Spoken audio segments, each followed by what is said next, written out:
about public relations and empowering those that we advocate for. And as we look at this issue, I think one of the most important things to look at is the rapid way technology has grown and evolved. So for example, if I want a picture of me as a 3-year-old to appear online, I either have to take a photo of a photo or scan it into a computer and then post it on social media. Unfortunately, my sister took that initiative upon herself and uploaded some bath time pics, which I didn't know it was National Tub Day, so that seems appropriate.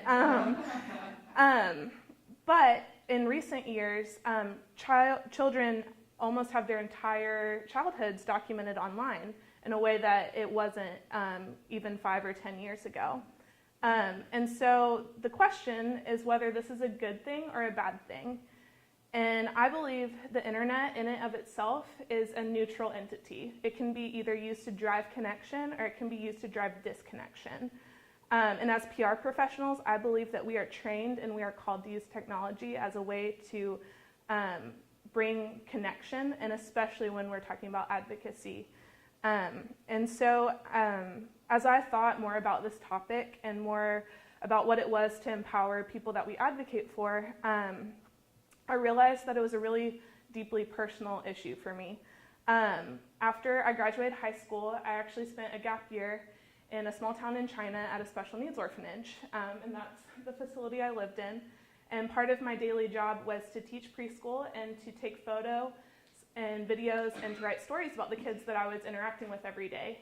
And for me, that was a tool of connection. I was able to tell people back home, I was able to reach a wider audience of people in the US that would otherwise never meet some of my favorite people. And so even later on, I was actually able to meet some of the parents of these children that had adopted some of my students. And the moms would say, you know, I hopped online and I saw that photo and I just knew that was my son or that was my daughter. And that's amazing. But then it also brought up another question for me, because all of the photos I showed you are photos I've taken, and those photos are still online and they're still available. And all of those children are now in homes. They are someone's son and someone's daughter.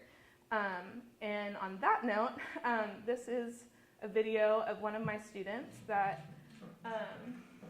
is now my little brother. He was not my little brother at the time, and I'll just play a little bit of this clip.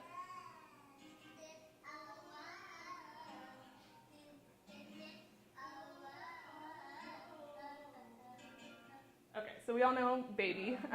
We know that song. And I don't think there's anything inherently wrong in that video. It was meant to be silly, it was meant to be lighthearted, but now that Judah's home, he hates that video.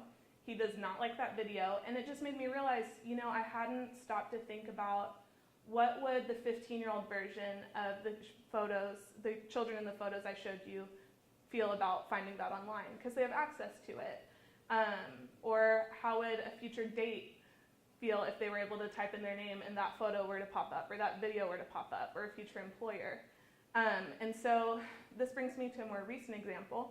In early 2015, I actually moved to inner city Los Angeles in a neighborhood called Boyle Heights, and I lived in a house with 8 other Biola graduates. And part of our mission while we were there was to host Young Life's, a club called Young Life, and reach out to the high school students in that neighborhood. And part of what Young Life does is they actually send kids to camp every year. And so I'm going to show you the video that we used as part of our fundraising that was posted online for basically anyone to have access to. People here that are real, they're all going through problems, all struggling, and everyone's just here helping each other out through life. The purpose of Young Life is relationship. It is being an example of Jesus in the form of personal relationships. To me, that's one of the most important things, is relationships. Nestled in the heart of Los Angeles is a neighborhood rich with culture called Boyle Heights. Predominantly Hispanic and low income, this neighborhood is beautiful, but it also has its share of challenges.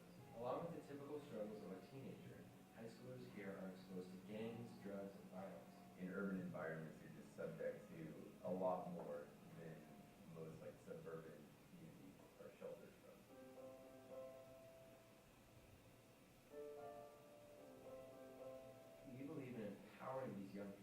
rise above their struggles.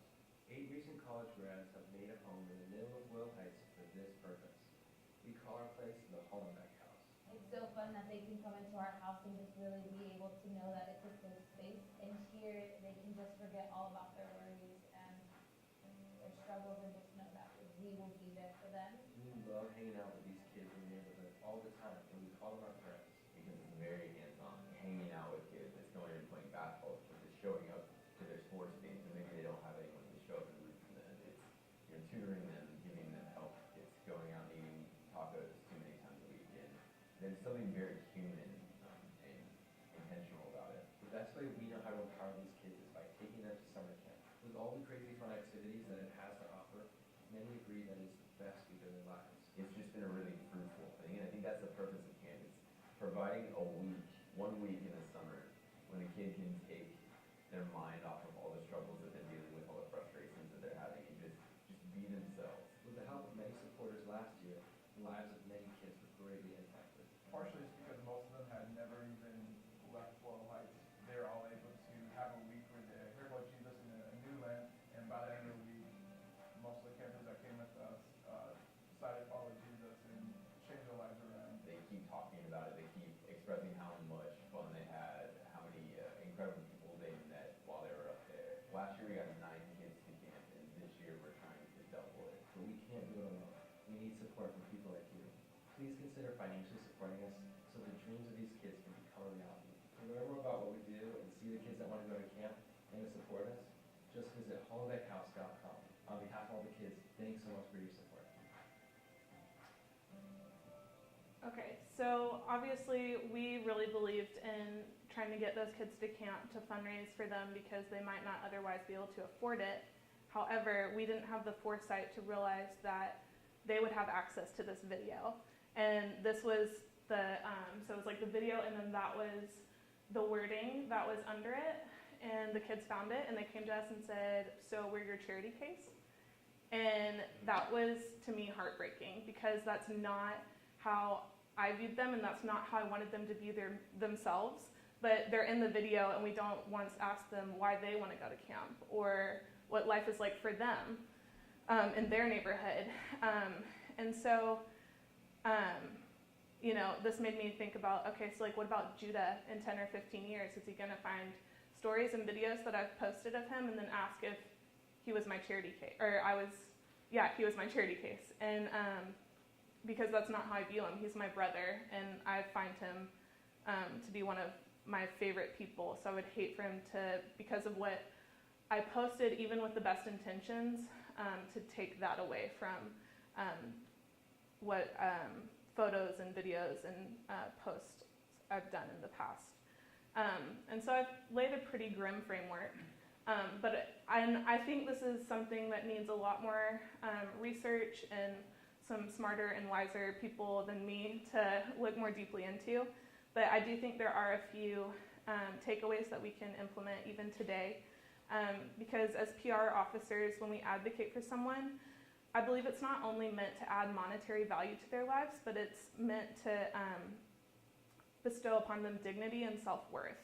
And if we, even with the best intentions, haven't done that, we haven't done our job. We haven't built a mutually beneficial relationship. And so one way I think that we can work towards avoiding this is to build relationships behind the camera, behind the blog post, behind the video, to get to know the people that we're talking about. And another way that I think we can, this is like really practical, but just to ask permission.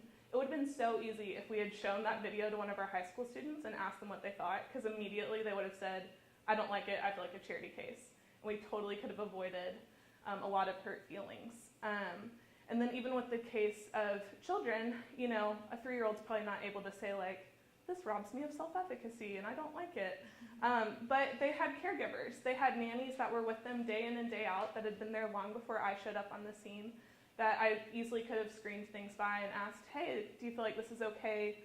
Do you feel like I'm really promoting this child in a way that you would want your own child to be talked about?" And then the last step I would propose is to actually give them the camera, give them the writing utensils, And I know that's not an incredibly practical tactic a lot of the time. We have deadlines, we have smart objectives we're trying to reach. But I think the more that this is incorporated into the practice of advocacy, I think the more we will be able to actually empower the people that we're advocating for rather than simply adding monetary value to their existence, while that is important. Because I don't know about you, but I would much rather tell my own story than have someone tell it for me, because I'm the expert on my life, and I'm the one that's lived it. And so with that said, I would like for my little brother Judah to introduce himself to you in his way and in his words. Hi, my dog named Billy, and two cats named Buddy, Ollie, and this is my one animal and two animals. Thank you, best friend. So that's Judah. Yeah, that was a terrible camera angle. The lighting's off. He chose black and white. I don't know why. His English isn't perfect, but I think in that short little clip, you got to know him better than you ever could sitting down and having me gush about him for an hour. And better than all that, he loves this video of himself. He feels like he got his important points across about what concerns him in everyday life, and that would be pets this week, I guess. But I think PR is a tool that we can allow people, even the ones that we're seeking to champion, the ability to find their own voice. And I think it's important to speak up for those who don't have a voice, but I also believe that we can work towards giving them the tools to speak up for themselves as well. So with that, I will open the floor to questions. Thank you.